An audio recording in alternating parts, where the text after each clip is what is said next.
বাবা রে বাবা, সরস্বতী পুজো গেছে সেই 14ই ফেব্রুয়ারি, আর আজ এসছি আমি তার ব্লগ পোস্ট করতে। না, বড় ব্লগ করা হয়ে ওঠেনি, কারণ আমার বর তো ছিল তার ক্লাবের পুজো, মা ভুবনেশ্বরীকে নিয়ে পুরোটাই ব্যস্ত। আর এদিকে বাড়িতে ছিল প্রথমবার পুজো, পুরো সব দায়িত্বই আমাদের ওপর ছিল।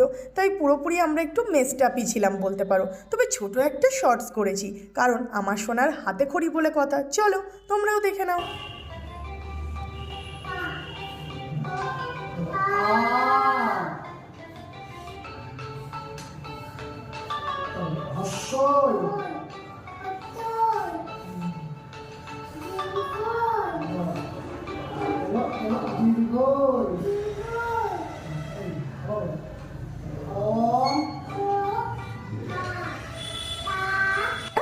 আর কি, এরকম সুন্দর সুন্দর ভিডিও শর্টসের জন্য চোখ রাখো আমার চ্যানেলে, আর ঝটপট সাবস্ক্রাইব করে দাও। টাটা।